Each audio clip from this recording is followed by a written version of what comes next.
Boa noite a todos. Boa noite. Sou seminarista Aloísio, aqui da Diocese de Campo Limpo. Estou agora no último ano de teologia, né? Estou concluindo os estudos na reta final do processo formativo. Tenho muitos amigos, né, aí da missão Jovens Sarados, devido à pastoral que fiz ano passado, na paróquia São Expedito, em Tapicerica da Serra. E desde já agradeço o convite para participar dessa formação com vocês. Uma formação sobre um tema que certamente você que é Jovens Sarados, ou você que está próximo à missão, você já teve algum contato, porque nós vamos partilhar sobre um tema que é continuidade, na verdade, né, pelo que eu entendi, das formações que vocês já estão fazendo. Então, vocês tiveram na última semana a formação sobre namoro, não é isso? Isso. Correto. E agora nós vamos falar um pouquinho sobre o noivado. Mas antes de falar sobre o noivado, eu queria retomar um tema que é importantíssimo, né, para a missão Jovens Sarados, que na verdade todo o nosso processo, todo o processo daquele que está na missão, que está fazendo o caminho para a missão, ele é pautado sobre isso que pode ser chamado de a base fundamental, né, do ser Jovens Sarados, que são as 5 pedrinhas, né? Se eu perguntar, com certeza vocês vão falar de cor salteado, todo mundo junto, no coral muito bonito, né?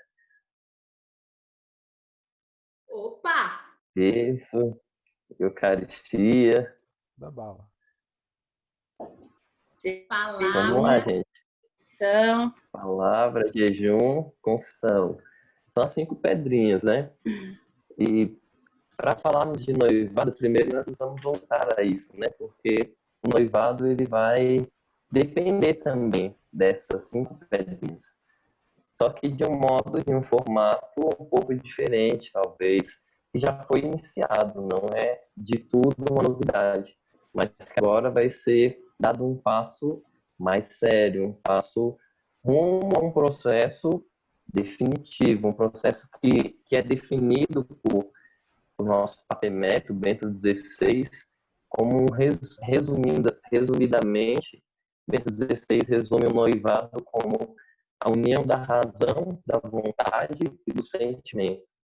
E o Papa Francisco, lá na cartilha de Jovens Sarados, vocês que têm acesso, ou você que já leu e se lembra, na cartilha o Papa Francisco diz assim: queridos noivos, vocês estão se preparando para crescer juntos, construir essa casa para viver juntos para sempre. Não queiram fundá-la sobre a areia dos sentimentos que vão e vêm, mas na rocha do amor verdadeiro, do amor que vem de Deus. Não devemos nos deixar vencer pela cultura do provisório. Então, quando nós falamos do noivado, enquanto igreja, enquanto missão Jovens Sarados, nós estamos falando de um claro processo já definido, um sacramento, que é o sacramento do matrimônio. Então, diversas vezes, falando de noivado, nós temos que falar de matrimônio. Não dá para falar de noivado sem falar do sacramento do matrimônio, porque é, na verdade, uma preparação. Eu ia falar no início, mas retomo agora, lembrando, né, que nós estamos como vocês me chamaram, numa formação, certo?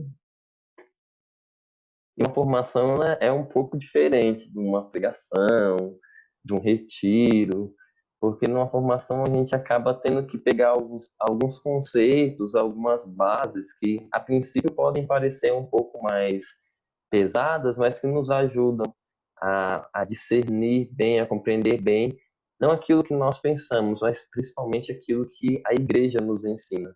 Então, eu gostaria, no início, já pegar um parágrafo do Catecismo da Igreja Católica, que escreveu aqui bonitinho, que vocês todos têm em casa, com certeza, certo? Isso, certo. Quem tem em casa tem PDF, pelo menos, para salvar a pátria.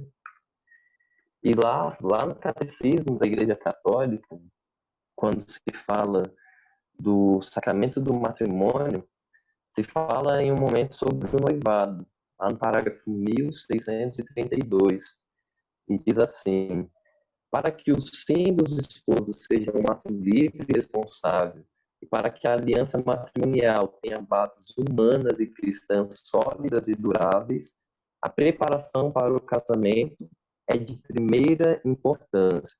O exemplo e o ensinamento dos pais, da família, continuam sendo o caminho privilegiado dessa preparação. O papel dos pastores e da comunidade cristã, como família de Deus, é indispensável para a transmissão dos valores humanos e cristãos, do matrimônio e da família. E mais ainda, porque em nossa época muitos jovens conhecem a experiência dos lares desfeitos, que não garantem mais suficientemente essa iniciação. Então, o Catecismo da Igreja Católica ele nos ensina que o primeiro lugar onde nós, de certa forma, já temos esse contato, essa preparação para o que é a vida em família, é a própria casa, é a própria família. Mas o Catecismo da Igreja ele também deixa um dado que é muito interessante para a nossa realidade de hoje, né? A Igreja ela reconhece que hoje, no tempo em que nós vivemos, nós passamos por um momento de crise familiar. Então, é muito comum nós encontrarmos jovens que não têm essa base de estrutura familiar tradicional que nós conhecemos, onde tem ali em casa o pai e a mãe juntos ainda. Então, o que a igreja dá como um suporte para esse jovem, para esse cristão que quer seguir os caminhos que a igreja ensina? A igreja coloca os pastores como sendo esse que vai conduzir nos ensinamentos cristãos, ou seja, é aquele que vai conduzir o casal de noivos à escuta da palavra de Deus, à escuta da voz de Deus, para assim poder seguir o projeto de Deus. Por isso, a palavra para um casal de noivos, a palavra para esse processo, para esse momento do casal que é o noivado, a palavra mais importante talvez seja o discernimento. Discernimento é aquilo que é indispensável em toda a nossa vida. Durante todas as decisões que nós tomamos, nós precisamos de discernimento. Mas principalmente nas decisões que vão influenciar diretamente no nosso futuro, que vão influenciar e muitas dessas decisões que vão transformar a nossa vida, que vão nos colocar em novos ambientes, que vão nos fazer conhecer uma outra realidade. Nós precisamos de discernimento, porque sem o discernimento, nós corremos o grande risco de não fazer a vontade de Deus e fazer a nossa vontade, de deixar a nossa voz humana falar mais alto no nosso coração do que a voz de Deus. E para discernir a vontade de Deus, é impossível, é muito mais difícil fazer sem a presença do sacerdote. Sendo o sacerdote a presença de Cristo na terra, ele que traz a Eucaristia, ele que nos dá os sacramentos, ele que atua em pessoa Cristo, na pessoa de Cristo, é o representante de Cristo aqui na terra, é ele quem deve fazer esse acompanhamento para o discernimento. Por isso, assim como os namorados também são aconselhados a procurar sempre o sacerdote, e dentro do processo de formação da cartilha, também se pede, né, que os namorados procurem também um coordenador, um casal, já para acompanhar. No noivado, é fundamental e essencial que se tenha a presença do sacerdote nesse acompanhamento, porque o sacerdote vai ajudar o casal a discernir a vontade de Deus.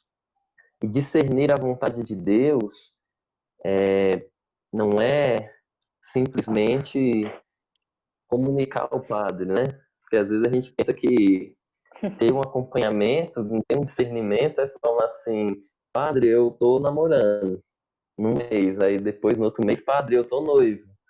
Aí quando o padre pensa que não, chega a mensagem no WhatsApp, padre, qual é a sua agenda para casamento?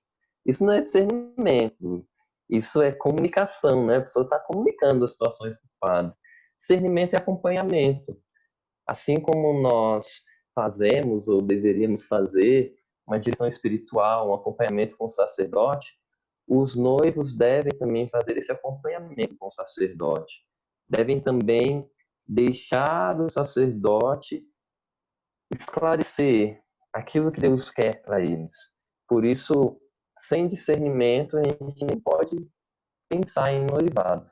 Pelo menos para aqueles que querem levar o casamento santo a sério, para aqueles que estão levando a sério a missão de jovens sarados, e também aqueles que estão levando a sério a cartilha que é proposta para os jovens sarados.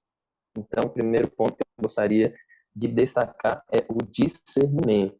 E aí, voltando ao Catecismo da Igreja Católica, ainda no mesmo parágrafo 1632, no finalzinho diz assim: os jovens devem ser instruídos convenientemente e a tempo sobre a dignidade, a função e o exercício do amor conjugal, a fim de que, preparados no cultivo da castidade, possam passar na idade própria do noivado honesto para as núpcias. Aqui eu peço uma atenção especial de você que está me ouvindo.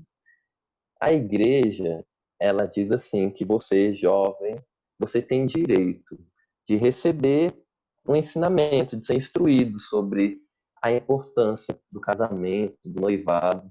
Talvez você ainda não tenha passado por esse processo. E muitas coisas você ainda não sabe. Muitas coisas talvez você imagine que é certo ou que é errado, mas como você não sabe, está tudo certo. Se você quer continuar nessa de não saber se está certo ou se está errado, se devo fazer isso, devo fazer aquilo, ainda dá tempo, porque eu falei pouquíssimas coisas ainda. Então você pode aí discretamente sair, e aí você não vai saber, você não vai ter responsabilidade sobre isso. Agora, se você ficar, você vai descobrir algumas coisas. E descobrindo essas coisas, sabendo aquilo que é certo, aquilo que é errado, aí você vai ter uma responsabilidade, vamos dizer, um pouquinho maior. Mas, por outro lado, se você deseja seguir um caminho de santidade, você também vai receber alguns elementos que vão te dar muito mais coragem, muito mais fundamento e, principalmente, muito mais convencimento para continuar firme nos seus propósitos de vida, firme nos seus propósitos, talvez, de espera por uma pessoa certa, pela pessoa de Deus na sua vida, que muitas vezes nós atropelamos as situações porque nós não queremos esperar o tempo de Deus. Não queremos esperar Deus preparar, né? Nós mesmos queremos ir lá e preparar com as nossas mãos. Então, que nós possamos, né? Você que decidir ficar, você possa também ter essa paciência de deixar Deus preparar as coisas, não no nosso tempo, mas no tempo dele. E então vamos dando continuidade. Talvez nós tenhamos uma compreensão ainda muito muito difícil do que é noivado, do que é o casamento, o valor desse sacramento que nós damos em várias etapas da nossa vida. E se nós voltarmos às Sagradas Escrituras, nós vamos perceber que o casamento ele é utilizado em diversos momentos nas Sagradas Escrituras, principalmente no Novo Testamento, como uma prefiguração da união nossa definitiva com Deus. Ou seja, a imagem do casamento, a partir do Novo Testamento, sendo assim, a partir de Jesus Cristo, ele nos traz características que nos dão aspectos escatológicos. E o que significa essa palavra difícil, né? Às vezes a gente escuta falar.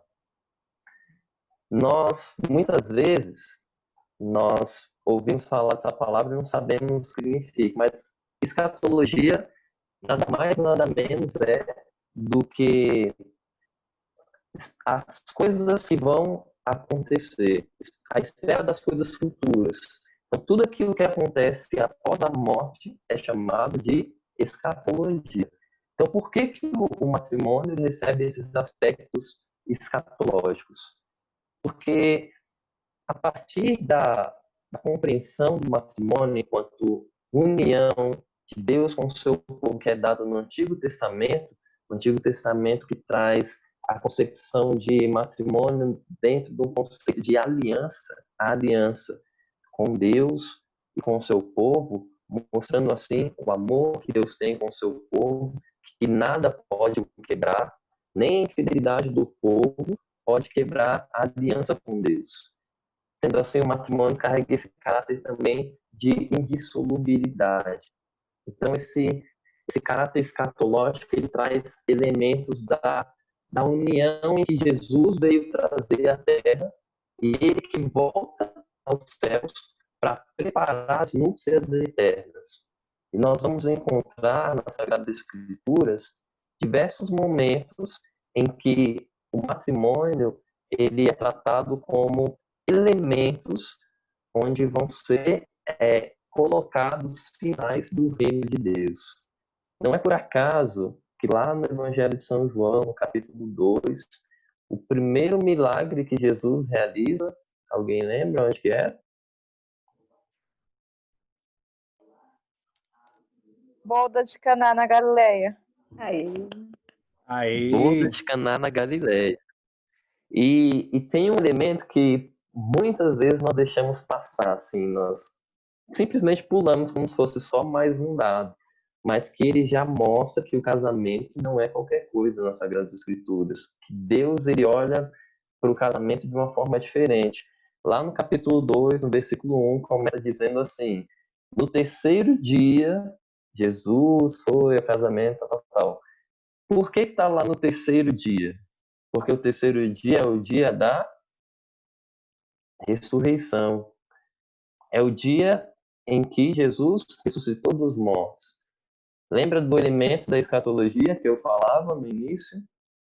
Esse elemento sendo revelado aí junto ao primeiro sinal de Jesus, ao primeiro milagre de Jesus nas bodas de Caná. Sendo assim, para compreendermos bem esse sacramento, para vivermos bem esse sacramento, é necessário um período de preparação.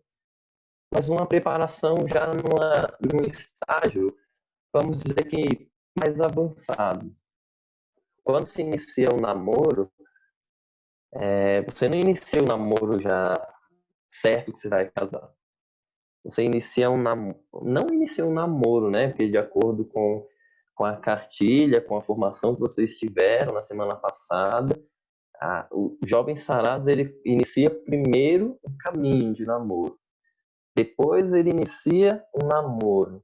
E esse período é um período de conhecimento, onde o casal ele vai se conhecendo, ele vai conhecendo os gostos, ele vai conhecendo as qualidades, ele vai conhecendo os defeitos, vai conhecendo a rotina, os amigos. E nesse período é muito comum que dê certo, que continue esse namoro, para mais tarde avançar para um noivado, ou pode acontecer também de não dar certo e eles continuarem como bons e grandes amigos. Mas quando se passa para um noivado, o professor Felipe Aquino lá na cartilha também diz, né? O noivado é quando o casal ele já decidiu que ele vai casar. Então eles começam a preparação imediata para o casamento. E o que seria essa preparação imediata para o casamento? Se nós não tomamos cuidado, nos deixamos levar pelos conceitos que nós encontramos hoje em dia no nosso mundão de guerra, nós podemos pensar que essa preparação é simplesmente contratar o buffet, alugar o sítio, comprar as roupas, ver a fotografia. E isso faz parte, mas não deve ser o centro da preparação.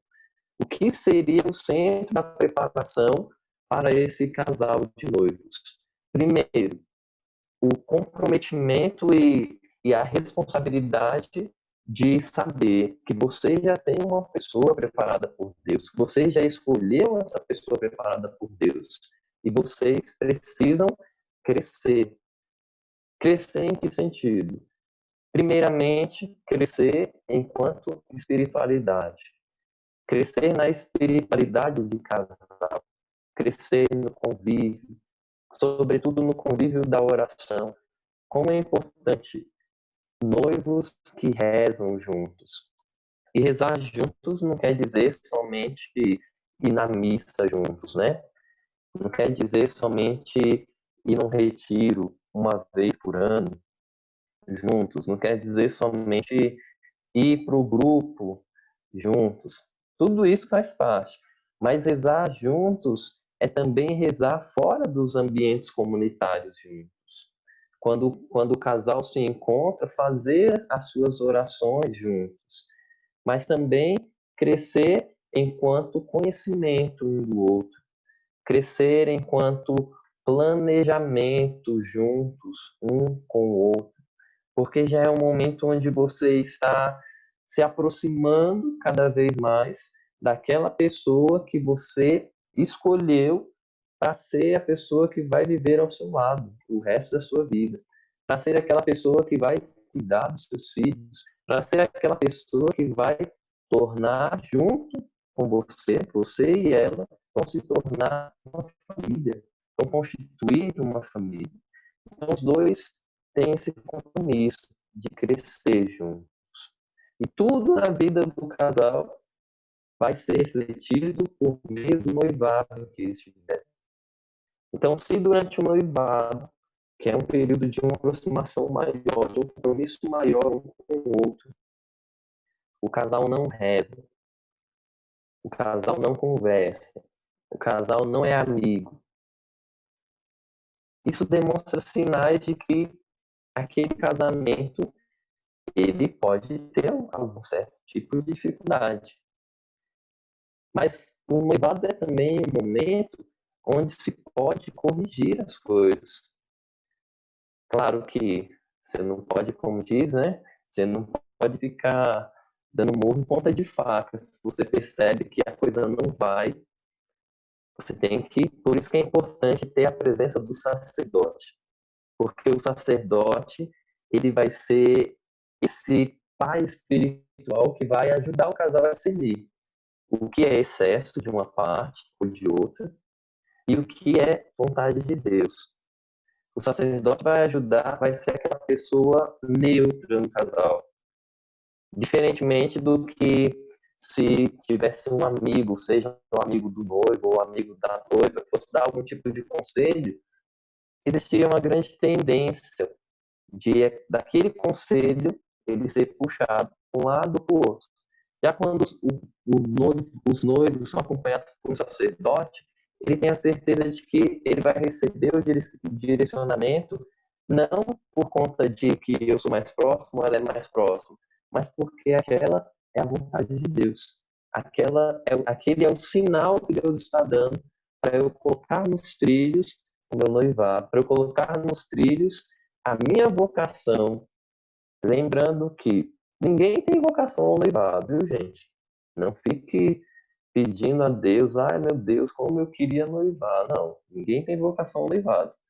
Você tem vocação, pode ser que você esteja, né? Tenha, né? Vocação ao matrimônio.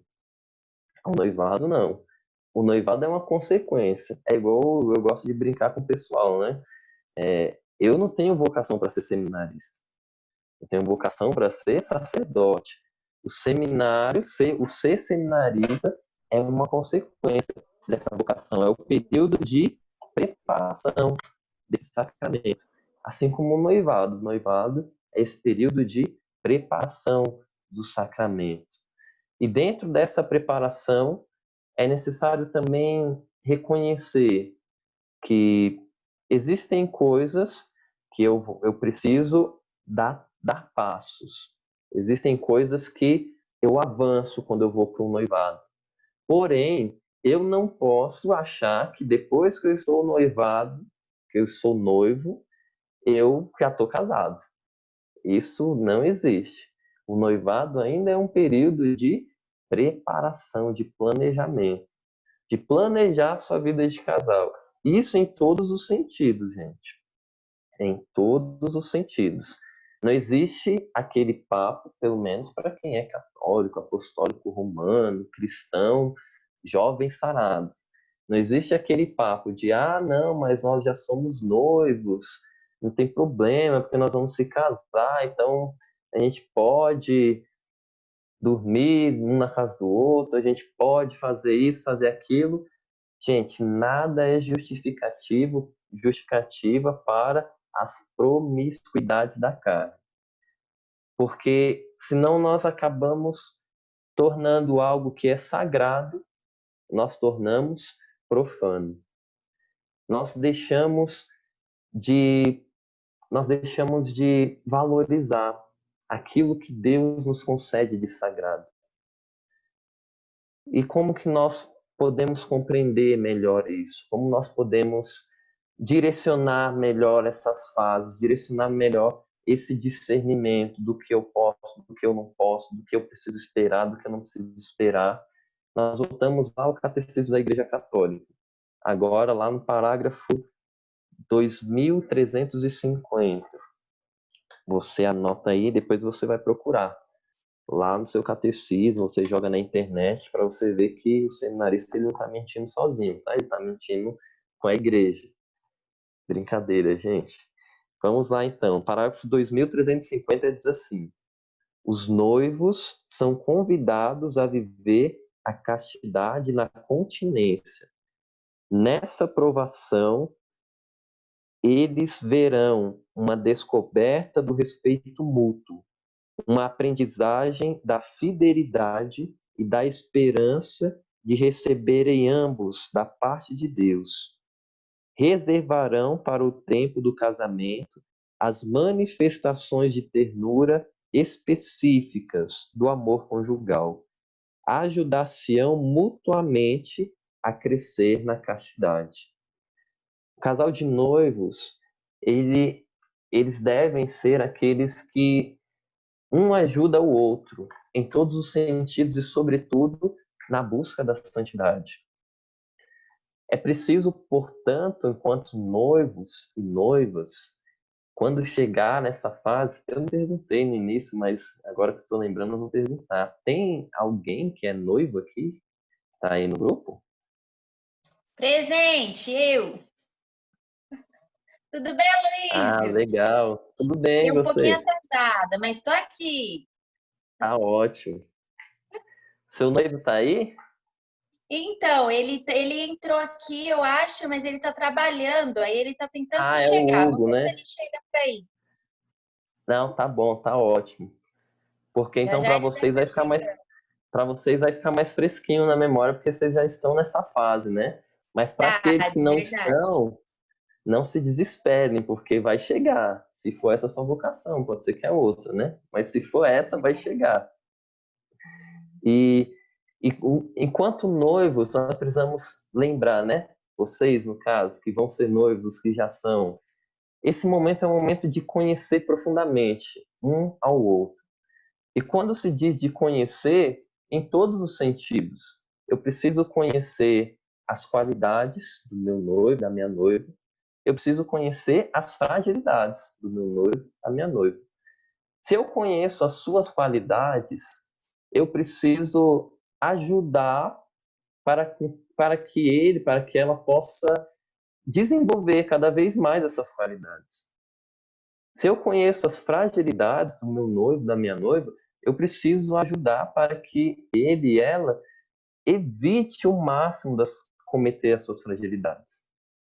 Agora, nós não podemos cometer o erro, nós não podemos ser inocente suficiente para achar assim, ah não, mas imagino, eu sou um jovem tão de Deus, eu posso ir lá pertinho do precipício que eu não vou pular não. Eu posso ver, eu uso um exemplo, né, que fica mais claro. Eu não fico feliz em ver e sentir o cheiro da fumaça. Eu preciso ir lá e ver a chama queimando para eu poder correr. Quando nós estamos. Eu espero que vocês estejam entendendo a minha linguagem figurada. Quando nós estamos sentindo o cheiro da fumaça, se nós corremos, nós temos grande chance de não sermos queimados. Porque o fogo, normalmente, quando a fumaça surge, o fogo ainda está um pouco longe. Agora, se nós corremos para o lado contrário, se nós vamos lá para ver a chama, aquele fogo, aquele calor, às vezes não dá tempo de você correr. às vezes você vai ser queimado. E muitas vezes nós cometemos erros, cometemos pecados, e aqui, dentro de uma formação para noivos, falando especificamente sobre a castidade, muitas vezes, quando os noivos chegam a cair contra a castidade, o que aconteceu lá no fundo, o que aconteceu? Faltou o conhecimento um do outro. Faltou saber, olha, não, hoje melhor não. Hoje vai para sua casa, preciso refletir, preciso rezar. Ou, não, tá bom, chega aqui, né? Vamos parar e tal. Porque eu preciso conhecer. E esse conhecimento, ele vai ajudar a crescer enquanto fidelidade, principalmente enquanto amor de casal, que é o centro e o sentido último de se tornarem noivos. Ninguém se torna noivo se não ama profundamente a outra pessoa. Ninguém aceita um noivado, ou não deve aceitar, se não ama profundamente a outra pessoa. E se eu amo profundamente uma pessoa, que eu quero que ela esteja durante toda a vida ao meu lado, eu vou ter a paciência de esperar, a paciência de esperar o tempo certo para a coisa certa. Eu vou ter tempo, eu vou ter paciência para esperar o tempo de Deus por esse motivo, por nenhum outro, por amor. E talvez a gente ainda tenha uma compreensão muito errada sobre o que é a castidade. Muitas vezes, quando a gente fala da palavra castidade, lá na nossa cabeça, a primeira coisa que vem é a palavra não. Castidade, não. Não, não, não, não, não. É a primeira coisa que a gente pensa muitas vezes. Porque a gente enxerga a castidade muito mais como uma proibição do que como uma prova de amor. Sendo que a castidade, ela é totalmente prova de amor. Prova de amor para com Deus, prova de amor para consigo mesmo e prova de amor para com seu companheiro, para com seu noivo, com sua noiva, para com seu esposo, com sua esposa, seu namorado. Mas aqui, sendo específico, para os noivos. A castidade, ela é prova de amor em todos os sentidos, porque nós nos privamos de diversas situações, não por proibição simplesmente, mas porque nós abraçamos uma causa maior, porque nós guardamos as nossas energias para uma causa maior. E não adianta entrar naquela conversa, né, que às vezes o pessoal gosta. Eu tenho até um material que eu tenho preparado, eu não consegui trazer para cá, né, mas que mostra, né, diversos fatores sobre questões hormonais, sobre questões de como nós podemos suprir, por exemplo, a ausência de uma vida ativa sexualmente falando. Porque muitas vezes a gente, né, se deixa levar por alguns argumentos que, na verdade, são falácias, argumentos falsos. Ah, não, porque fisiologicamente comprovado. Sim, fisiologicamente comprovado que diversas atividades elas produzem as mesmas substâncias que, por exemplo, se produz uma relação sexual. Isso nos comprova que nós temos meios de viver a castidade e que a castidade é algo possível para nós. Não podemos cometer o erro, muito mais ainda quando nós já chegamos nessa fase de noivado. Não podemos cometer o erro de nos deixar levar por uma falsa doutrina, que hoje nós ouvimos aí em todos os lugares. Infelizmente, nós ouvimos muitas vezes de muitos irmãos nossos que são de igreja, que são de comunidade, que conhecem aqui, né, o catecismo, a palavra de Deus. Ah, não, não é possível. Sim, é possível. Mas é possível por meio de muita luta, por meio de muita oração, talvez por meio de quedas, mas quedas que não nos fazem desistir, mas que nos fazem levantar e novamente nos abandonar na misericórdia de Deus para continuar a nossa caminhada. E enquanto noivos, enquanto casal que se prepara para o casamento, você está se preparando para celebrar o ato mais sagrado, para celebrar aquilo que pode fazer com que um dos maiores dons que Deus deixou na humanidade aconteça, que é o dom da vida, que é o dom da entrega total um pelo outro. E se isso é um dom, se isso é algo tão sagrado, nós não temos motivos para fazer com que isso se torne tão profano, fazer com que isso se torne algo superficial. E aí, mais uma vez, usando um exemplo relacionando com a minha vocação, que talvez fique mais claro para vocês. Eu sou seminarista, então eu estou me preparando para o sacerdócio.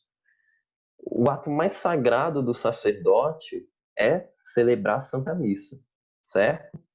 Todo mundo concorda? Tem os outros sacramentos e tudo, mas Sim. o celebrar a Santa Missa é trazer Jesus para a terra. É o ato mais sagrado do sacerdote. Por mais que eu queira, como seminarista, por mais que eu queira, eu não posso ir lá e celebrar a Eucaristia.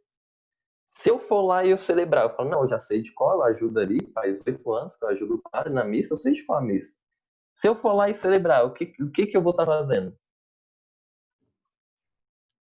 Faltando com Pecado? respeito. É uma Antecipando os profanação. planos? Antecipando os planos de Deus? Isso. E não deixa de ser uma profanação, porque eu estou fazendo algo que não está para o seu tempo. Verdade. Por mais que eu faça ali, aquilo vai ser válido, vai acontecer ali, a transubstanciação, mesmo que eu fizer tudo direitinho ali, do jeito que está no missal, não vai acontecer. Não vai. Entenderam bem o exemplo, né? Sim. Seminarista fica 9 anos no seminário, hein? Agora vocês, que eles já são noivos, que vão ser ainda, você está noivo, certo? Você está se preparando para celebrar aquilo que é mais sagrado. Enquanto casal, você está se preparando para uma entrega total a Deus por meio do seu companheiro, da sua companheira.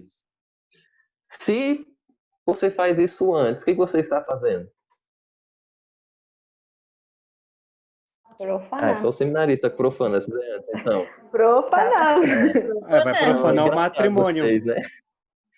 Você está antecipando algo que talvez Antecipando. talvez no momento, na situação, pode ter muito sentido. Mas, na verdade, quando você para refletir, lá no fundo, você vai ver que você tirou ou está tirando, de certa forma, o sentido de algo que é tão sagrado, que é tão completo, que vai trazer aquilo que é o completo para a sua vida. Então, se nós começarmos a pensar que o namoro, o noivado, é uma preparação para um ato sagrado, aí sim nós vamos ter energias para nos cuidarmos, para nos prepararmos. Mas eu não estou dizendo que isso é fácil, viu, gente? Não estou dizendo, porque não é fácil. Absolutamente não é fácil. É luta. Assim É como uma eu luta também tenho constante, lutas. né? Uma luta constante, exatamente. Assim como também o seminarista tem as suas lutas, ele tem que se virar nos 30 para ele não cometer os pecados dele também. Não é assim, ai não, nossa, que bonito, né? O seminarista falou, é verdade, agora então tá tudo resolvido. Não, não é assim. É onde nós entramos naquela questão do conhecimento. Eu preciso me conhecer. Eu tenho que saber até onde eu consigo ir. Eu tenho que saber até onde eu não posso ir. Eu tenho que saber o que eu devo fazer quando eu preciso fugir. Eu preciso conhecer as minhas válvulas de escape. Porque se eu não me conheço, eu estou assim muito propenso a quando o negócio apertar, não dá mais tempo. Eu estou muito propenso a isso. Por isso que eu preciso passar por esse constante processo de conhecimento, de discernimento, de acompanhamento com o sacerdote, porque ele também vai ajudar o casal de noivos, vai orientar. Por exemplo, né? Lá na Patagônia, que eu gosto de falar da Patagônia, né? Lá na Patagônia, às vezes, né, você encontra assim os noivos, que aí você vê a pessoa na sexta, aí tá junto com o noivo, de manhã. Ótimo, lindo, maravilhoso. Aí você vê à tarde, tá junto. Ótimo, lindo, maravilhoso. Aí você vê à noite, tá junto. Ótimo, lindo, maravilhoso. Aí você vê à madrugada, tá junto. Ótimo, lindo, maravilhoso. Aí você vê no outro dia de manhã, tá junto. Então a pessoa já está vivendo praticamente uma vida de casal, casados oficialmente. Tudo tem o seu tempo, gente. Tudo tem o seu tempo.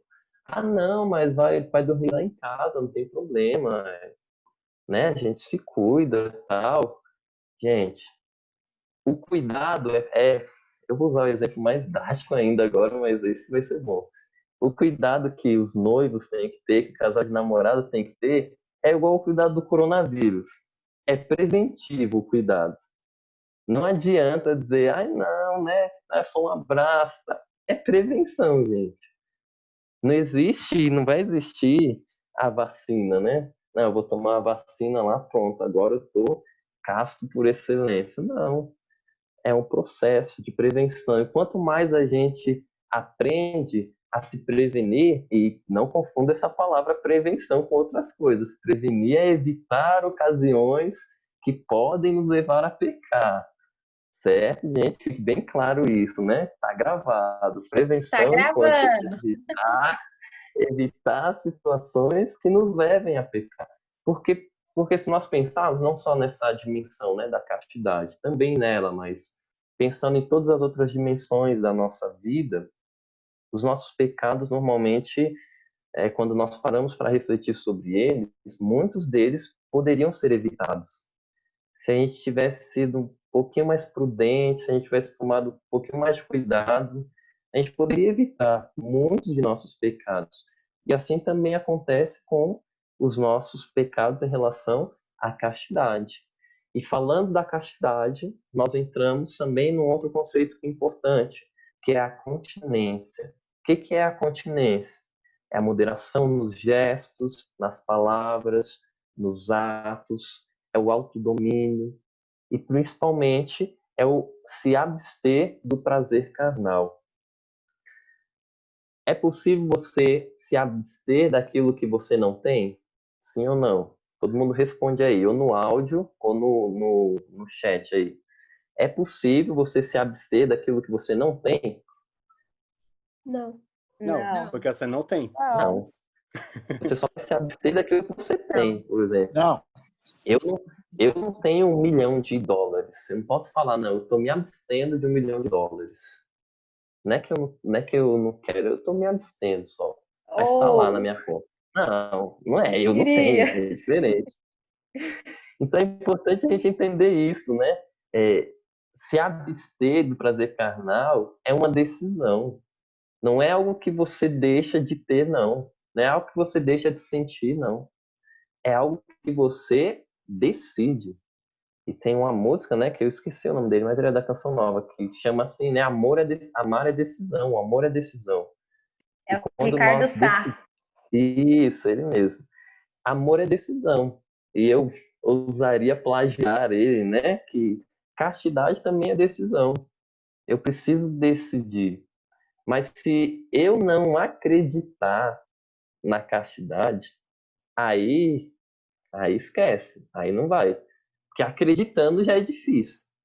Então, se você não acreditar nisso, se você não se decidir por essa luta, aí nós passamos por uma outra fase, né? Que é necessário de uma volta à consciência, uma volta a uma vida de oração mais íntima que nos ajude a entender melhor, com clareza, a dimensão da importância da pureza para o nosso relacionamento com Deus, para o nosso relacionamento com o outro.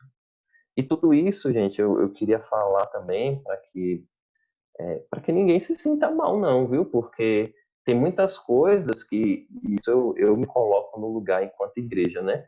Muitas coisas nós deixamos de falar. Como é difícil, né? Você ouvir uma palestra sobre castidade, como é difícil você ouvir alguém falando sobre pureza, como é difícil você ouvir alguém incentivando os namorados, os noivos, a lutar, a persistir, a procurar essa vivência de castidade, né? Então é importante nós retomarmos isso. E se pode ser que em algum momento a gente passe por uma situação de maior dificuldade, que parece que a gente está entregue já e não tem mais jeito. Sempre tem jeito, sempre dá para voltar. sempre dá para começar de novo. E se você não acredita que sempre dá para começar de novo, eu não lembro o capítulo e o versículo, mas tem um momento lá no Evangelho que narra a conversão de várias pessoas e fala-se também sobre a questão das prostitutas. O que Jesus diz? Vocês lembram o que Jesus diz? Elas vos precederão no reino de Deus. Por que Jesus diz isso? Por que será que Jesus fala isso no Evangelho? É porque ele sabe que essa é uma das lutas da humanidade e que sempre todos nós temos a oportunidade de começar de novo. Mas essa oportunidade de começar de novo também não pode ser o motivo do nosso relaxo, né, gente? Ah, não, como eu posso sempre começar de novo, então, ó, se acontecer, aconteceu, peço Usar como perdão. desculpa. Não, Virar bagunça. não pode ser a desculpa para bagunça, mas tem que ser sempre esse levantar. Se eu cair, se aconteceu, vamos levantar, vamos começar de novo, vamos começar do zero, porque Deus, ele nos dá essa oportunidade de começar sempre de novo.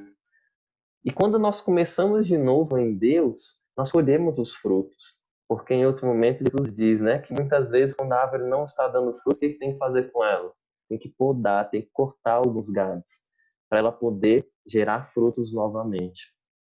Então é importante essa dimensão dentro do noivado, né, da castidade enquanto decisão, enquanto prova de amor. E quando, né, a gente na Patagônia acontece, né? Às vezes isso parte mais dos homens. Talvez seja uma fala um pouco preconceituosa, acho que não é, mas parte mais dos homens, né? De, ai, nossa, me dá uma prova de amor, disso, daquilo, tal, tal, tal. Quando vem com essa conversinha pro seu lado, e se acontecer com os homens também, né? Com mulheres, que hoje em dia, né? O negócio tá feio. Aí você fala, nossa, você quer uma prova de amor? Tudo bem, eu vou te dar uma prova de amor e você também vai me dar a mesma prova de amor. Vamos decidir esperar. Por amor, porque a gente se ama. Vamos decidir esperar. Aí você vai saber se a pessoa te ama mesmo ou se a pessoa está em outras intenções. E é importante também que o casal tenha essa intimidade, né? De saber que, poxa, nesse momento eu preciso cortar ele porque ele tá demais hoje. Em outro momento vai ser ele que vai precisar dar essas cortadas nela. Isso é o processo de amadurecimento do noivado que vai gerar muitos frutos no matrimônio. Lá num outro documento da igreja que eu queria tratar com vocês também, não sei se vocês já ouviram falar, um documento chamado Gaudium et Spes. Já ouviram falar? Não. Sim. É uma carta Não? do Papa? Esse documento, ele foi publicado no Concílio Vaticano II. Concílio Vaticano II já ouviram, né? Concílio já.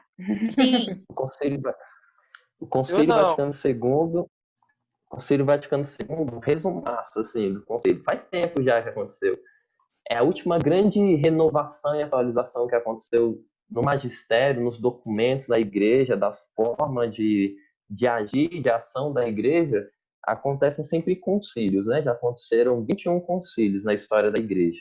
E o último concílio foi esse concílio, chamado de Concílio Vaticano II.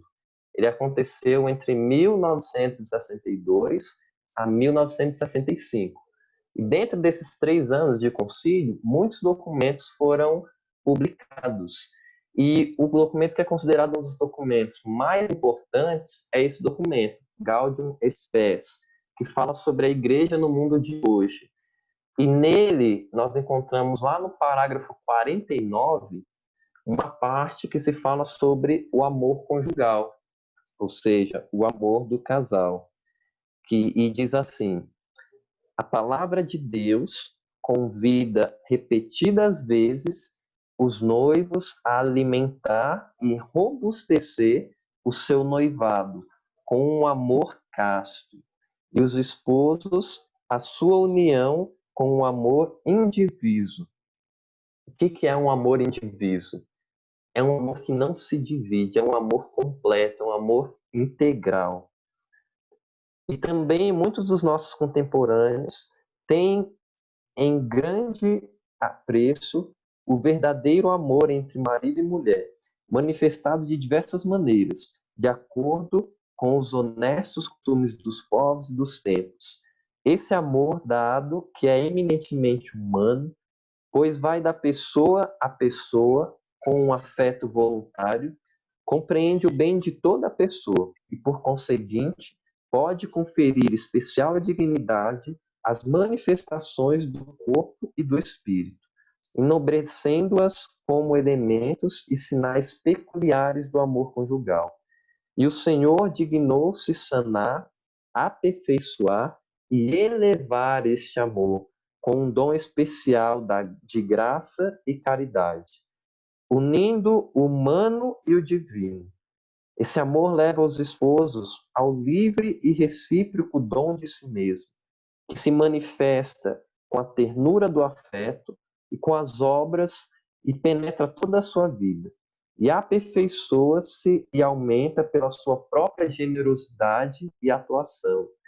Ele transcende, por isso, imensamente a mera inclinação erótica, a qual, fomentada egoisticamente, rápida e miseravelmente, se desvanece.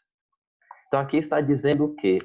Que o amor conjugal, ele vai muito além do sentido terreno que nós entendemos. Quando se fala de amor conjugal, normalmente se pensa simplesmente na questão da relação sexual do casal. Mas a igreja nos ensina que o amor conjugal, ele transcende. O que significa quando se fala assim que ele transcende? Quer dizer que ele vai além, ele está muito além dessa questão da relação enquanto entendimento erótico, enquanto prazer simplesmente da carne. Mas o amor conjugal, ele está dentro de um contexto que caracteriza algo completo, que envolve todo o ser da pessoa. Envolvendo todo o ser da pessoa quer dizer que envolve todo o ser do casal de noivos. E dentro do noivado, esse amor ele já é descoberto, ele já é revelado através de diversos sinais que são dados da parte de Deus, diversos sinais que são dados da parte do noivo, diversos sinais que são dados da parte da noiva. Mas para isso é necessário seguir um caminho de discernimento. Porque sem esse caminho de discernimento, a gente não consegue identificar esses sinais que são dados em 3 aspectos, como eu acabei de falar. Os sinais que são dados da parte de Deus, os sinais que são dados da parte do noivo e os sinais que são dados da parte da noiva. Como que se identifica esses sinais? Através do discernimento. E quem é aquele que é o autor de todo discernimento? É aquele que nos indica quais são os sinais, nos indica o que deve se fazer, o que é de Deus, o que não é de Deus. É o Espírito Santo de Deus.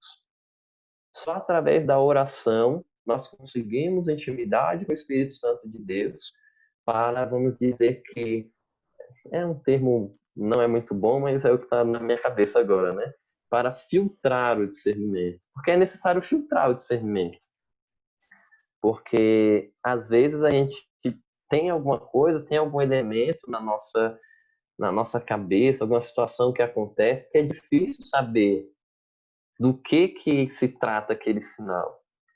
É o Espírito Santo de Deus quem nos dá esse senso de descobrir aquilo que é de Deus, aquilo que é humano, aquilo que eu devo fazer, aquilo que eu não devo fazer.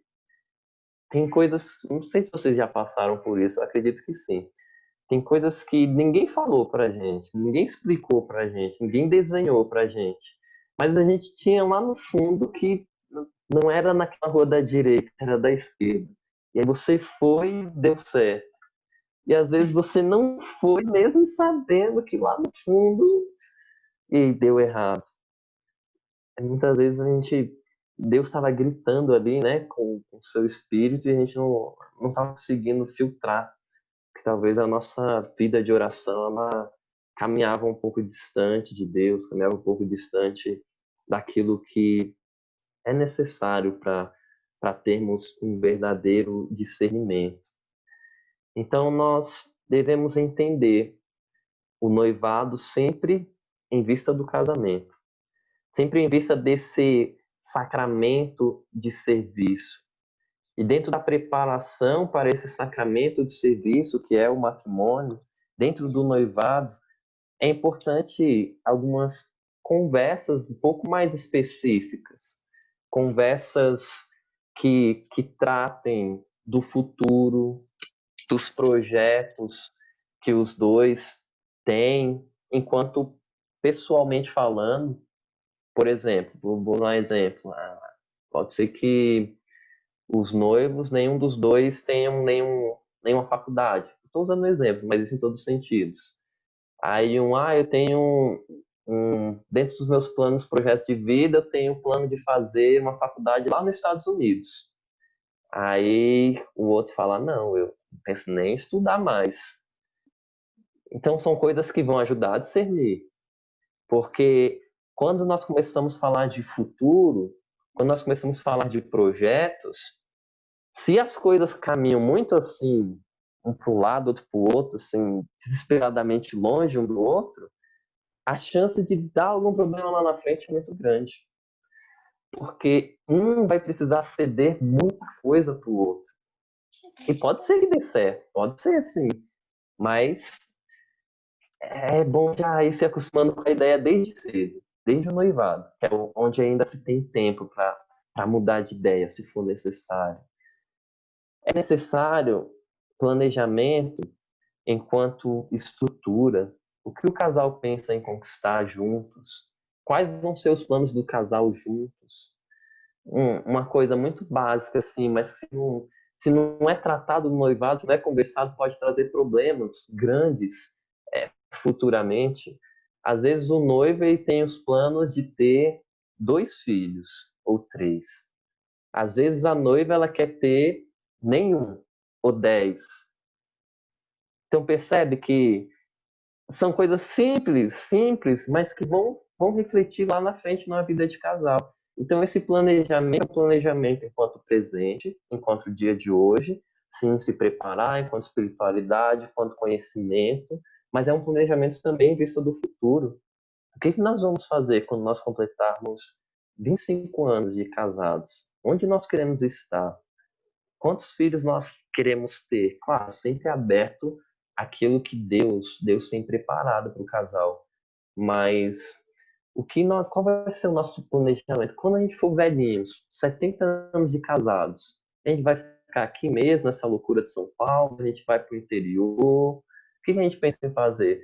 São coisas que ajudam a compreender se essa pessoa é sim, isso vai te confirmar se essa pessoa é mesmo a pessoa que você vai querer passar o resto da sua vida com ele, com ela, ou isso vai te ajudar a discernir, a pensar melhor. Que também não é um bicho de 7 cabeças. Embora ninguém fique noivo para terminar um noivado não é um escândalo. Até porque, né, o pastor de vocês, não sei se todos sabem, né? Acho que todos sabem. Mas ele já foi noivo, o padre Fabiano, ele já foi noivo. Ninguém sabe, Ele não. terminou. Eu não sabia. Eu já sabia. Eu não sabia. Sério? Ninguém sabe, Ele não, foi Luísio. noivo. Eu sabia, eu sabia. Então vocês guardem segredo, tá? Quem não sabia. Ele foi noivo. Discerniram, rezaram, viram que não era isso, terminaram o noivado. Um foi ser padre e a que era noiva dele é freira hoje também, eu conheci ela já. Então, para entender que quando a gente se coloca nas mãos de Deus, quando a gente deixa Deus fazer parte desse processo de discernimento, talvez a resposta não vai ser aquilo que nós esperamos, mas é certeza que a resposta vai ser aquilo que Deus espera, vai ser aquilo que Deus pretende. E por último, ou penúltimo, vamos ver, um outro passo importantíssimo nesse processo de preparação é a preparação para o, entre aspas, que vocês me entendam, mas eu vou explicar, para os cortes de laços. O que significa esses cortes de laços? Quando se está no noivado, já na preparação do casamento, é necessário ter muito claro, tanto na cabeça do noivo, dos familiares do noivo, da noiva, dos familiares da noiva, que ali vai acontecer uma separação. O noivo vai sair da sua família, vai cortar o cordão umbilical que ele tem com a sua família, a noiva vai sair da sua família, vai cortar o cordão umbilical, e os dois vão constituir uma nova família.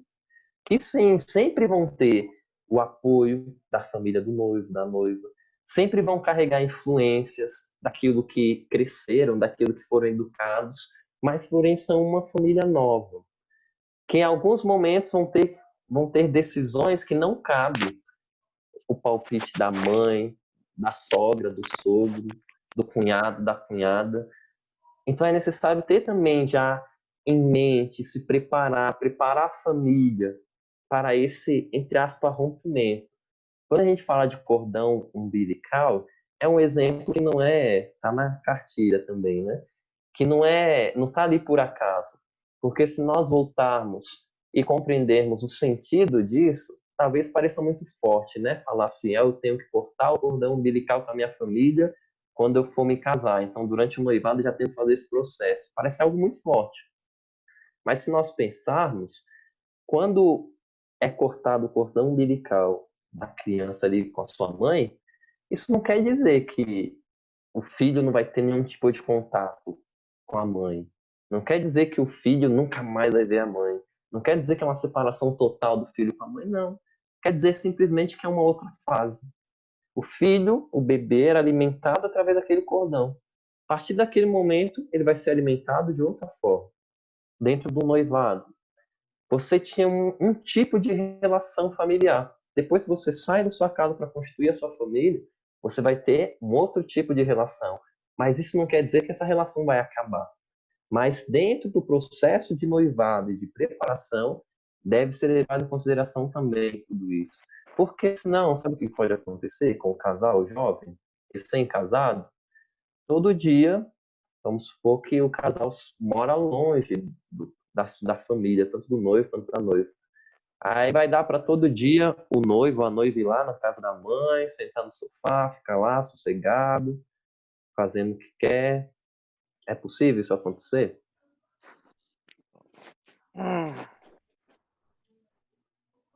Complicado. Mas se Não, deixar solta, o que impede de não acontecer? não, e tem que ir sim, visitar sempre e tal, mas não é mais a casa dele ali. A casa dele é lá com a sua esposa, é uma nova família. Verdade. E essa saída tem que ser preparada. Ela não vai acontecer também assim. Casou lá, bonito, na igreja, festa, ali, maravilhoso. Agora vai cada um vai para sua casa, vai estar tudo bem. Não, se não foi um processo, você já estava se preparando. E essa preparação não é simplesmente, não é que você vai chegar agora, né? Você que está aí na sua casa, vai falar, mãe, pai, agora eu tô noivo, então se prepara aí para cortar o cordão umbilical. Não, gente, isso é um processo. A gente vai preparando primeiro na nossa cabeça, primeiro mudando a nossa rotina. Olha, eu quero casar, então o meu casamento ele vai passar por essas fases. Em que fase que eu estou? Ah, tá certo, estou nessa fase. Então eu preciso ainda dar esse, aquele passo. Então esses passos vão construindo um caminho que quando nós percebermos, ou vocês perceberem, você vai chegar no casamento de uma forma muito tranquila. E quanta coisa hoje poderia ser evitado se todos os casais seguissem esse caminho de namoro, de um namoro acompanhado, de um noivado acompanhado por um sacerdote, com discernimento, com oração, com preparação, com provas de amor, conforme aquilo que nós falamos. Isso evitaria muitos desgastes que acontecem, né, nas famílias. E diria ainda, evitaria muitos casamentos que não deveriam ter acontecido. E uma última coisa que eu quero falar para vocês, que é um pouco mais desse final, que é um pouco mais delicado, mas que é importante que os noivos saibam. É importante o noivo saber que isso existe. É importante saber disso antes de casar. Existem, talvez vocês já ouviram falar, porque depois o Papa Francisco ele fez com que esses processos se tornassem um pouco menos burocráticos. Mas vocês já ouviram falar sobre nulidade matrimonial? Já ouvi falar? falar, mas não a fundo. Eu também. Eu também não vou falar a fundo, mas só para vocês, só para vocês terem uma ideia. O que significa nulidade matrimonial? Existem diversos fatores que podem fazer com que um casamento seja nulo. O que isso quer dizer? Por algum motivo, aquele casamento não foi considerado válido. Então, por isso que é chamado de um casamento nulo. Os casos mais simples que podem ser considerados como casamentos nulos. Por exemplo, toda pessoa ela deve casar por livre e espontânea vontade. Se ela estiver sendo forçada por qualquer situação que seja, esse casamento é considerado nulo. Ele não é válido. Sei lá, pode ser que o noivo raptou a noiva para casar. Não pode casar, é nulo. Mesmo que aconteça o casamento, todo rito, que já aconteceu errado, porque existem os processos dentro da igreja que ajudam a filtrar isso, né, para que não aconteça. Mas se acontece um casamento com uma pessoa forçada, esse casamento é nulo.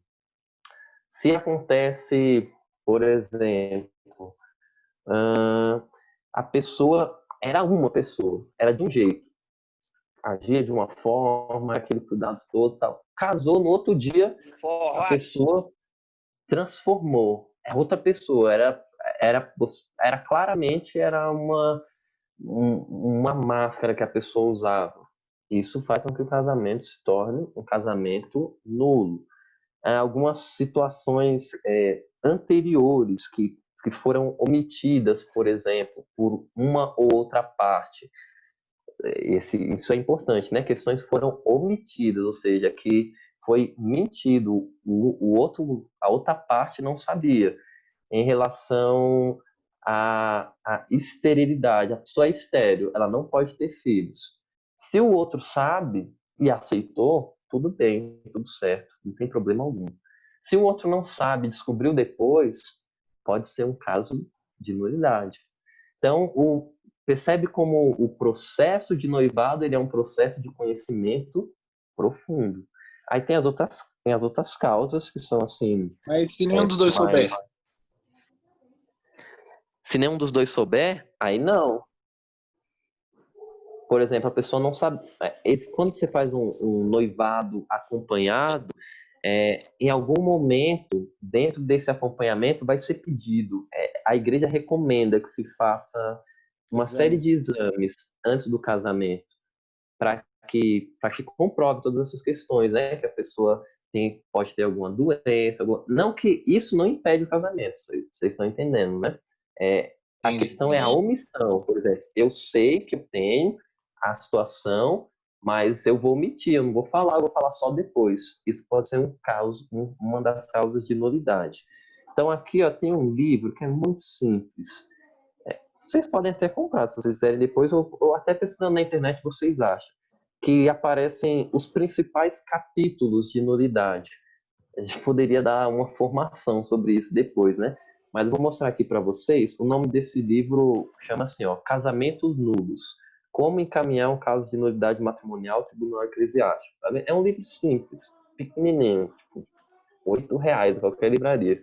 Aqui tem uma parte que tem aqui capítulos de nulidade matrimonial. Aí eu vou ler só os títulos, porque aqui tem os parágrafos do catecismo da igreja, do Código de Direito Canônico, que vai mostrar e identificar cada um. Eu vou ler os principais, tá?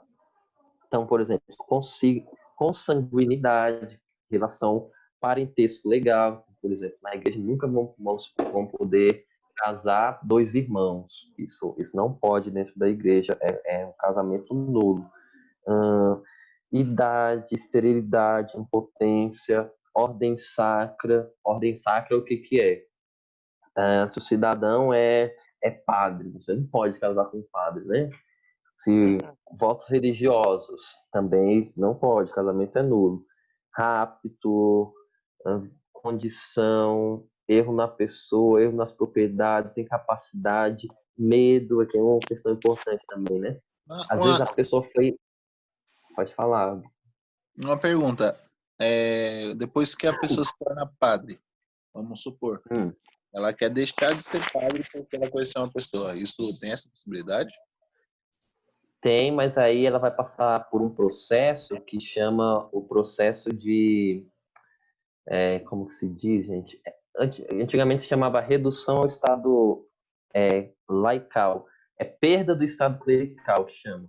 Que é uma liberação que ela vai vir direto de Roma. Que é assim, quando o padre, por exemplo, quer deixar os ministérios para se casar, ele precisa de uma liberação do Vaticano para poder casar. Ele deixa o ministério, então ele perde todas as funções sacerdotais. Ele sempre vai ser padre, né? Porque é um sacramento indelével, mas ele não exerce mais nenhuma função sacerdotal. Ele volta a ser um leigo. Mas o Vaticano libera, o Vaticano libera no caso isso. Em alguns casos. Depende, cada caso é um caso, né? Cada caso é um caso. Tá certo. Entendeu? Sim. Tá, vamos lá. E eu acredito que é isso, gente. Não sei se vocês têm dúvidas, querem fazer perguntas. Você falando isso, eu lembrei do meu amigo, né? Da minha amiga, na verdade, que ela casou com o cara e depois que casou, que ficou sabendo que ele teve um filho fora do casamento, que ela nem sabia que existia.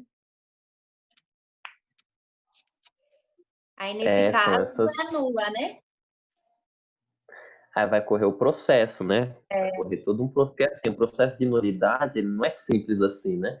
E não é que anula o casamento.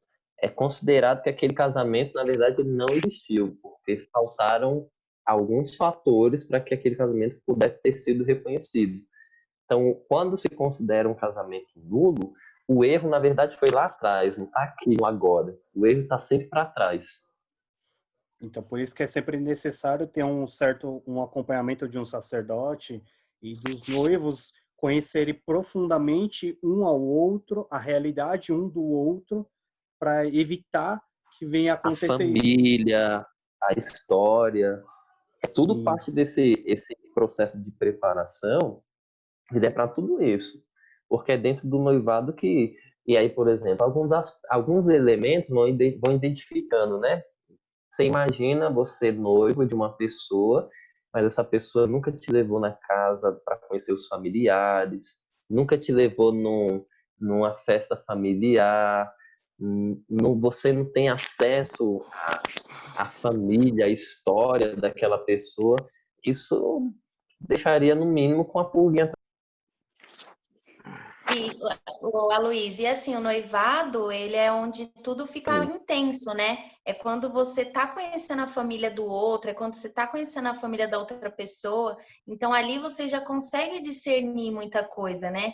Então, é ali onde é o noivado que é mais, onde tá mais próximo, porque no namoro é diferente do noivado. O namoro não é tanto, você não conhece tantas pessoas, você não tá ali tanto com a família. No noivado, você acaba entrando mais, assim, você começa a adentrar mais na casa da pessoa, de se conhecer a família, de conhecer os parentes, né? Exatamente. Eu diria assim, né? Uma linguagem mais figurativa, meio que o namoro é o conhecer o amigo, né? É aquele processo de conhecimento, de aprofundar a amizade. O noivado é o momento de intimidade mesmo, você já é da família. Quando você é noivo, você já faz parte é o seu ambiente já. E aí é onde você vai identificando também, né? Se, bom, aqui é mesmo meu lugar, é aqui que eu vou me moldar para estar. É aquela coisa também, né? Quer saber, dizem, né? Eu não casei, não dá para saber comigo.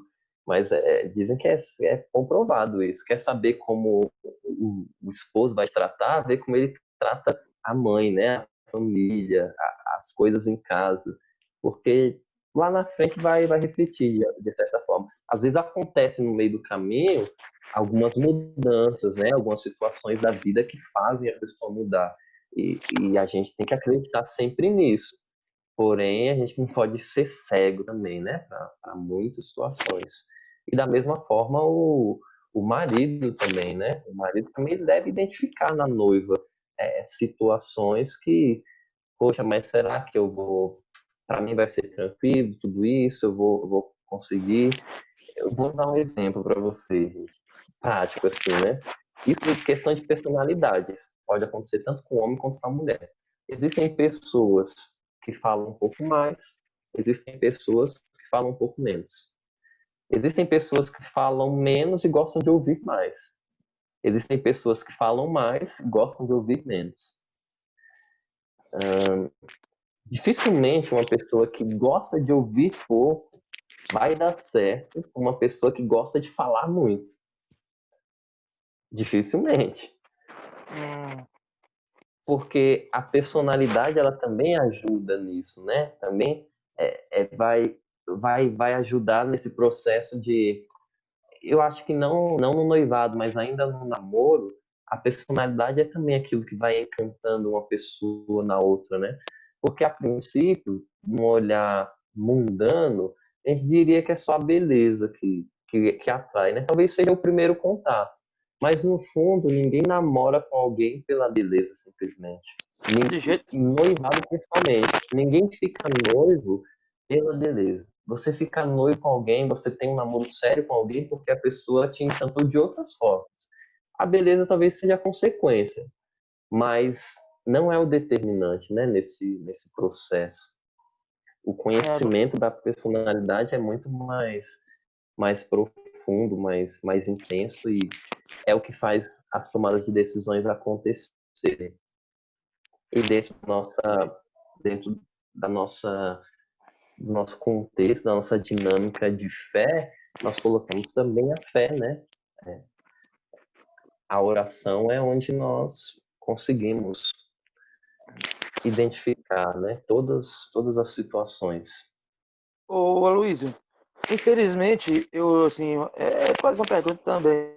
Infelizmente, assim, no nosso meio cristão, claro, 80%, 85%, 90% no máximo, não chega assim, infelizmente, mas de 80% das pessoas, né, que vivem na igreja e tudo, eu acho que os homens, na maioria, os homens, acho muito mais que as mulheres, não levam muito a sério essa questão da fé dentro do casamento, dentro do noivado, né? Essa questão que o que une os dois, né? Os dois ali e tornam um só é Deus, né? Deus ele tem que estar sempre na sendo a corrente que une os dois para se tornar um só, né? No caso. E, infelizmente, como eu disse, os homens, eu acho que sim, pensam de maneira, vamos dizer assim, vai mais pela atração, vamos dizer assim, de um casamento é assim, de juntar, fazer família, fazer uma casa, ter isso, fazer filhos e por aí vai. E às vezes esquece vai lá casa, pai tá, e depois volta ao casamento e a vida que segue, entendeu? Esquecendo daquela comunhão com Deus, com o Espírito Santo, que foi o que fez a união. Só que, infelizmente, se não existir uma preparação antes, eles talvez depois do casamento também não vão entender a grandiosidade que a unir as duas almas. Porque unir os dois corpos, às vezes você une os dois corpos, mas a alma não está unida, né? O espírito não estaria unido, né? E assim acaba com o tempo, infelizmente, se acaba, vamos dizer assim, acabando a terapia com que eles estavam juntos. E o mundo também, infelizmente, as pessoas do mundo hoje, que é fora, também quando casam, assim, e essas coisas também não levam a sério, não conseguem enxergar essa espiritualidade que é além do corpo humano, além do corpo, né? Vai muito mais além. É aquela questão, né, que eu toquei um pouquinho no assunto, que é a questão a compreender a forma como Deus enxerga, né, o casamento, né? inclusive de um modo muito claro e explícito, a gente consegue observar lá no livro do Apocalipse, né, onde se fala de modo muito claro, né, do noivo e da noiva, sendo Cristo o noivo e a igreja a noiva, né? Então, ali também nós encontramos a forma como um casal deve se relacionar, né? São Paulo nos ensina, né? Na carta de São Paulo aos Coríntios, se eu não me engano, que assim como Cristo amou a sua esposa, o noivo deve amar a sua esposa. E como que Cristo amou a sua esposa, que é a igreja, dando a vida por ela, né? Dando a vida para purificá-la, para salvá-la. Assim também o casal tem que aprender a amar como Cristo amou a igreja. Isso vai garantir um casamento saudável, um casamento santo e, sem dúvidas, um casamento muito abençoado por Deus. Muito Ô, bem. Luiz, né, aproveitando, né, o gancho, né, eu vivi uma situação assim, que os dois, eu sou quieto, e a pessoa também, igual você falou, a pessoa quieta, e acabou não dando muito certo devido aos dois, não tinha assunto para conversar, chegava, oi, oi, tudo bem, tudo, e ficava assim. De verdade, não, os dois iguais não dão certo. Na minha opinião, experiência própria que eu já vivi isso. Então tem que ser, eu falo pouco, a pessoa fala um pouquinho mais, né? Então, um pouquinho mais, né? Aí é melhor, eu prefiro. Eu já vivi O, isso, então é meio complicado. o processo de discernimento, né, leva a identificar isso. É importante quando a gente identifica essas questões, né? Experiência própria aí. Comigo diário não vai faltar, não, de jeito nenhum.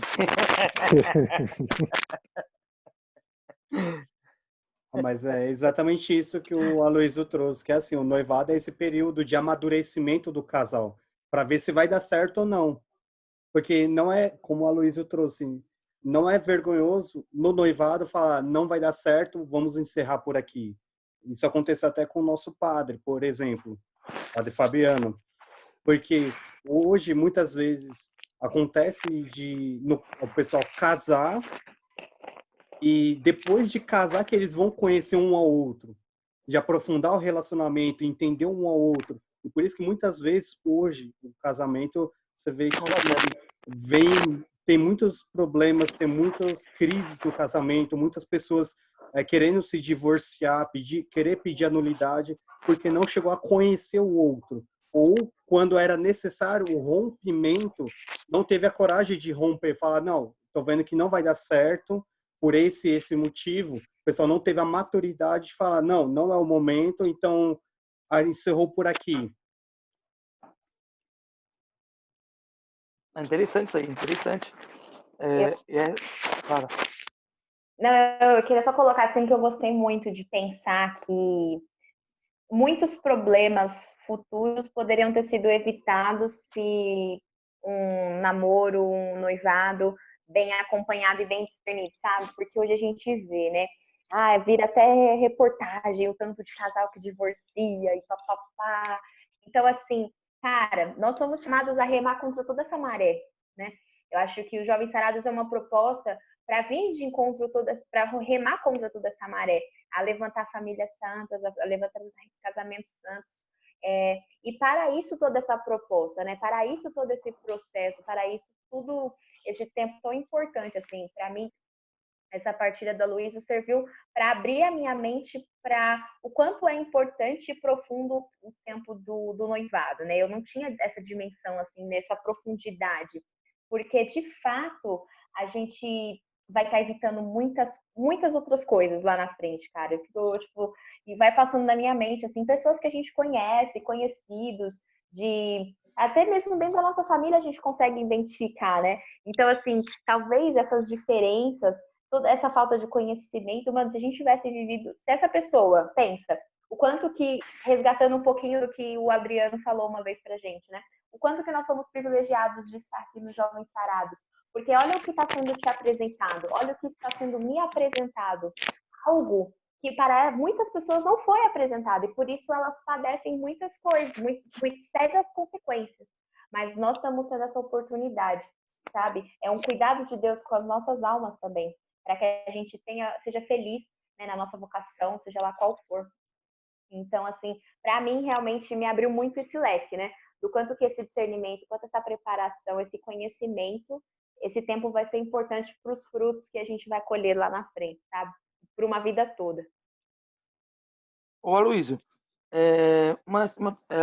a Esteva até tocou um pouquinho desse assunto aí sobre a inicialização e tudo, que as pessoas deveriam ter mais, se tivesse um pouquinho mais de maturidade no início, de ter um conhecimento a mais, como você me passou aí sobre as pessoas, uma ou outra ter um conhecimento, o Edu também falou, e eu fico imaginando assim, nos Jovens Sarados, aqui nos Jovens Sarados, a gente, você vê mesmo, você tem o conhecimento da cartilha, você vê aí sobre a questão do caminho. O caminho de namoro seria, no caso, o que antecede o namoro, a raiz, a base, é o ponto de conhecimento, é como se fosse um treinamento, um curso, já te falei já, um curso de os dois estar ali, seria o caminho de namoro, tendo um curso de um pelo outro, de tudo como vai ser do início de um relacionamento no namoro, que vai passar pelo noivado, para chegar no casamento e assim por diante.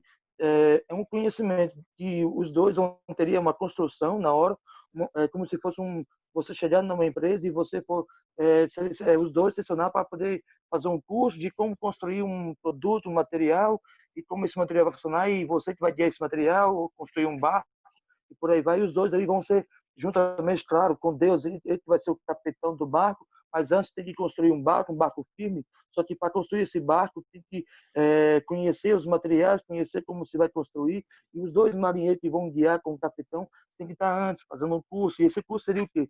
O caminho de namoro, em que infelizmente eu não sei se existe em outras pastorais um movimento que não seja os Jovens Sarados na Igreja Católica, mas que seria um ideal para a Igreja Católica, para todos os cristãos, para todas as pessoas cristãs, que quando se entra num relacionamento, que se entra num determinado momento de relacionamento perante Deus, perante a igreja, seria o ideal, assim, o ponto fictício dos dois, ou até mesmo uma forma de você evitar também que os dois possam um fazer o outro sofrer, os dois fazer sofrer, ou até mesmo não dar certo, uma forma de você conhecer para poder ter uma visão de tudo que os dois terão que passar juntos, não sozinho que vai passar, mas os dois ali terão que passar juntos, unidos, né, com o mesmo pensamento, objetivo e meta, né?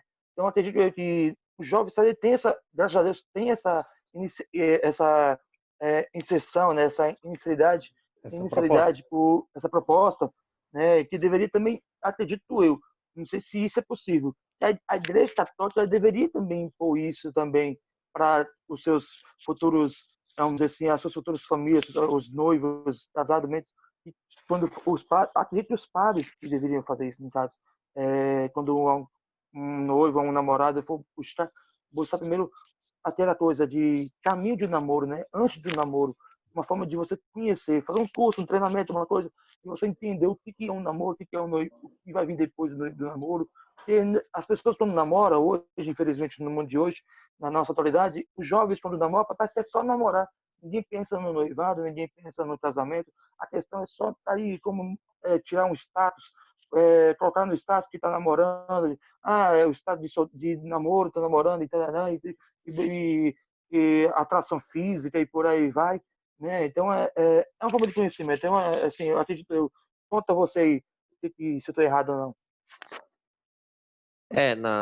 Assim, enquanto preparação para o namoro, nessa estrutura que os Jovens Sarados, eu não conheço, né?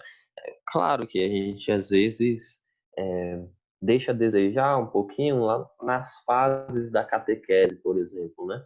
Porque muito de coisas que nós tratamos aqui dá para ser tratado, por exemplo, numa catequese de crisma, com muita tranquilidade, quando se vai falar sobre castidade, por exemplo, quando se vai falar sobre o sacramento do matrimônio.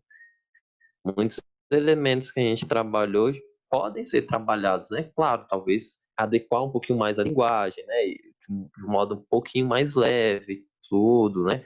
Menos denso, mas que já prepare isso, né? Porque depois que se passa por um processo, é difícil você voltar e começar de novo, né? Por exemplo, quando você já começa lá no crisma, por exemplo, a colocar esses elementos ali na cabeça do jovem, do adolescente, ele já vai crescendo, passando por uma fase que não é fácil na vida, que é a fase adolescência, juventude, ele já vai recebendo alguns elementos ali de como ele pode agir, de como ele deve fazer, mas muitas vezes acabam não sendo tratados, né?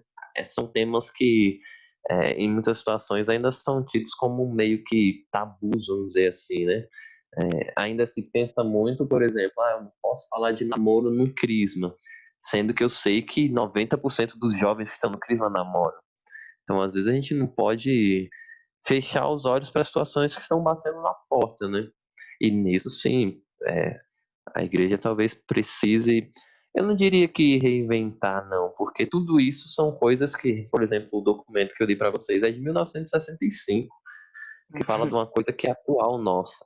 Então é a gente voltar às fontes, né? Ver o que a igreja nos ensina. Porque é interessante que a Stephanie falou, que vocês comentaram. Às vezes a gente não pensa algumas dimensões, né? Sendo que é tudo aquilo que a igreja sempre nos deixou ali, né? Mas às vezes falta quem fale, falta quem explique, né? Você tem que aprofundar. E é difícil você aprofundar alguns temas que hoje você encara dificuldades, por exemplo. É tranquilo para mim falar aqui para vocês sobre isso, porque todos vocês, tranquilo assim, entre aspas, né? Porque talvez um outro ainda ficou meio assim com algumas coisas que eu falei. Mas vai falar, eu não posso falar eu vou falar dessa forma na escola, por exemplo. Eu preciso adequar toda a minha linguagem, eu preciso ir por outros meios. Eu não posso ir com o certo e o errado desde o princípio. É a dinâmica do acolher, amar, depois educar, né? Sempre na vida nossa tem que ser essa dinâmica, na nossa vida de fé também, né? Então eu penso assim, que enquanto preparação para, por exemplo, o processo que você deve fazer, eu penso que a catequese de crisma é um grande potencial que nós temos para utilizar. Verdade. E tem mais uma, posso fazer mais uma colocação também, aproveitando? Acho que esse negócio acontece comigo, né? Porque namorei também, igual o Luiz trouxe, uma pessoa de religião diferente. Tentei, só que acabou não dando certo porque eu pensei muito lá na frente. Quando casar, a criança ser batizada na católica, de recém-nascido, praticamente de nascido. E depois de não sei quantos anos que é batizada em outra religião, né? Mais velho. E o caminho religioso, a criança vai acompanhar quem? O pai ou a mãe? Então eu pensei muito na frente, fui pedindo para Deus, né, esse discernimento e tal. Falei, se for da sua vontade, Deus, que aconteça alguma coisa para terminar de depois de feito. Aconteceu alguma coisa, terminou de uma vez, cada um pro seu lado, entendeu? Então Deus foi me dando essa monção, né, essa visão, né, digamos, mais para frente ainda das coisas, né? Fui vivendo, acabou que não deu certo, né? Por Deus, que Deus foi mostrando para mim os caminhos, né? Por aí, tem que pensar nisso, isso, aqui, entendeu? Eu pensei muito para frente e acabou não dando certo. Você comentou agora, eu lembrei, né, de uma situação rápida também. É importante saber que, por exemplo, a igreja autoriza, né? Na maioria dos casos, você pode casar com pessoas de outras religiões. É chamado de casamento com disparidade de culto. Só precisa de uma autorização do bispo e tal. Só que dentro do processo do matrimônio, a parte que não é católica, ela assina um termo que permite, ela autoriza com que os filhos que o casal possa ter vão ser educados na fé católica. Então é um cuidado que a igreja tem, né? Aí, claro, se depois na prática se não acontecer, não tem como você falar, né? Não, você vai cumprir, você não vai cumprir, mas a pessoa assinou um termo lá, tudo certinho, né? Então isso Mas a está pessoa, prescrito lá mas a pessoa pode dizer não, não pode?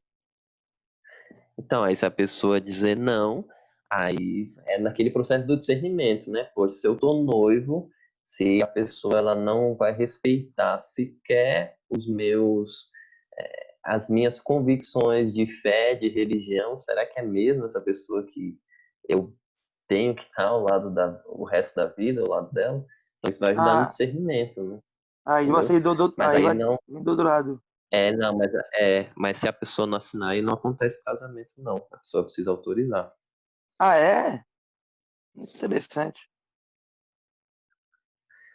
E dentro disso também, aí, eu não sei se vai ter depois uma formação só sobre casamento, mas mesmo nos finalmente do casamento, da parte religiosa, tudo, tem uma parte que chama o juramento, né, que é feito com o casal vai fazer o juramento com o padre. Então, o padre tem uma conversa só com o noivo, depois o padre tem uma conversa só com a noiva, depois o padre conversa com os dois juntos. Então, algumas situações são tratadas ali nessa conversa também, para que o padre possa identificar, né, se os dois estão sendo verdadeiros, se os dois conhecem, sabem o motivo que estão ali, o motivo do casamento, e É para uma boa. certificar ali, porque dentro do juramento pode ser encontrado alguma situação que o padre diga assim, por exemplo, olha, eu recomendo que vocês esperem um pouco mais, eu acho que vocês ainda não estão prontos para casar.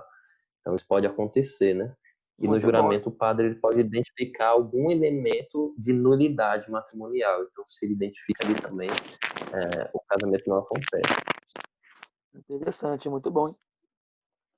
Por isso é fundamental ter o padre acompanhando, né, o noivado, porque são coisas que vão surgindo, né, ao longo do